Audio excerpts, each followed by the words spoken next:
अभी winter time है और हमारे ऐसे बहुत से प्लांट हैं जो बिल्कुल बेजान पड़े हैं। उनमें कोई ग्रोथ नहीं हो रही है क्योंकि उनमें विंटर का इफ़ेक्ट आ चुका है। तो ठंडी की वजह से हमारे जो प्लांट ख़राब हो रहे हैं, बिल्कुल बेजान पड़े हैं। उनमें कोई नई शूट नहीं है और इनमें बिल्कुल बड्स भी नहीं है।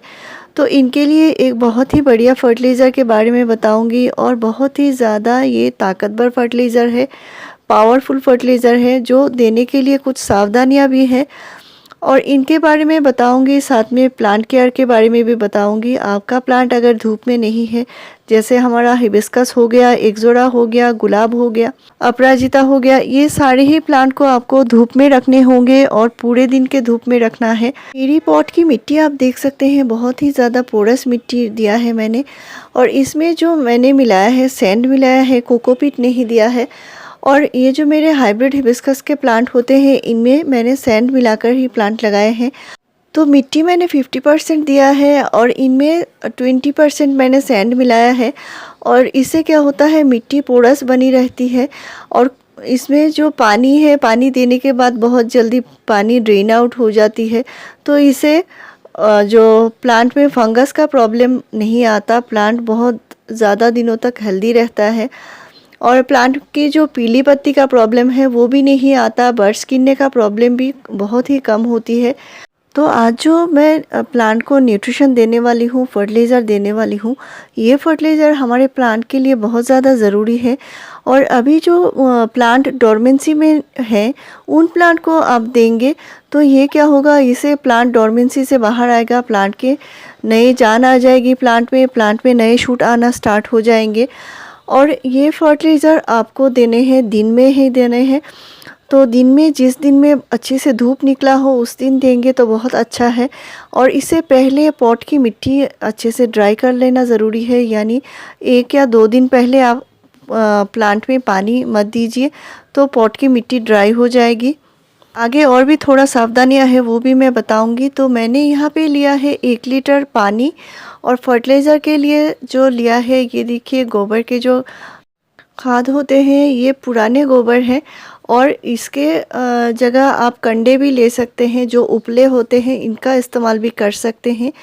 और मैं यहाँ पे वर्मी कंपोस्ट नहीं दे रही हूँ। आपके पास अगर नहीं है तो आप वर्मी कंपोस्ट है तो आप वर्मी कंपोस्ट का इस्तेमाल कीजिए, लेकिन जो गोबर खाद है यानी काव डंग कंपोस्ट जो है वो अभी इस्तेमाल करेंगे, इसलिए ताकि प्लांट को गर्माहट मिले, ठंडी की वजह से जो उनमें प्रॉब्लम आ रही है वो चली जाए और प्लांट को गर्माहट मिले।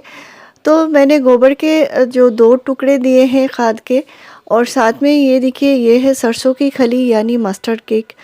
तो ये बहुत ही ज़्यादा पावरफुल फर्टिलाइज़र बनेगा। तो कैसे ये बनेगा आगे मैं बता रही हूँ। तो यहाँ पे मैंने 100 ग्राम मस्टर्ड केक लिया है यानी सरसों की खली। तो इसको मैंने 1 लीटर पानी में भिगा दिया है और इनको आपको कम से कम 3 दिन के लिए रखना है। आगे मैं और भी चीज़ मिलाने वाली हूँ। ये देखिए, ये है गुड़। और गुड़ क्या काम करता है, ये जो फर्टिलाइज़र बनेगा इसको बहुत अच्छे से फर्मेंट करेगा और इनमें जितने सारे माइक्रोब्स हैं यानी जो गुणकारी जो जीवाणु होते हैं, हमारे प्लांट के लिए ज़रूरी होते हैं, इनको ये बहुत ज़्यादा मात्रा में बढ़ाएगा। तो ये एक वेस्ट डिकम्पोज़र का काम करेगा। तो ये गुड़ हमारे प्लांट के लिए बहुत ज़रूरी होता है, इसमें भी बहुत सारे न्यूट्रिशन होते हैं। और 3 दिन बाद ये है, तो ये मैंने पहले बनाकर रख दिया था आपको दिखाने के लिए। तो ये देखिए, मैं पानी ले रही हूँ और मैंने जो भिगाया है, ये देखिए, इसको 3 दिन बाद ही इस्तेमाल करना है। और एक चीज़ फ्रेंड्स, इनमें थोड़ी स्मेल आती है, लेकिन आप जब भी गुड़ का इस्तेमाल करेंगे तो इनमें से स्मेल बिल्कुल नहीं आती। ये एक ट्रिक है। और सरसों खली भिगाने के बाद थोड़ी स्मेल आती है, ये आप सब जानते होंगे। तो ये देखिए, मैं गोबर के जो टुकड़े हैं इनको हटा रही हूँ। तो मैं बार बार बोल रही हूँ, ये पुराने गोबर होने चाहिए, यानी कम से कम 6 महीने पुराना तो होना ही चाहिए और इनको आप फिर से इस्तेमाल कर पाएंगे। मैं इनको हटा के रख दिया है और इनको आप फिर से लिक्विड फर्टिलाइज़र बना पाएंगे या सॉलिड फॉर्म में भी दे पाएंगे। तो मैंने जो ये फर्टिलाइज़र बनाया है इसको अच्छे से घोल लिया है और ऊपर का जो पतला पानी होता है वही देना है, नीचे का जो गाढ़ा घोल होता है उसको नहीं देना है पौधे में। और इसको डाइल्यूट करने का जो रेशियो है वो मैं बता रही हूँ 1 लीटर। अगर 1 लीटर फर्टिलाइज़र आप बनाते हैं तो कम से कम 6 से 7 लीटर नॉर्मल पानी में मिलाकर ही प्लांट पे देना है। पतला करके देने से पौधे बहुत अच्छे से न्यूट्रिशन ले पाते हैं।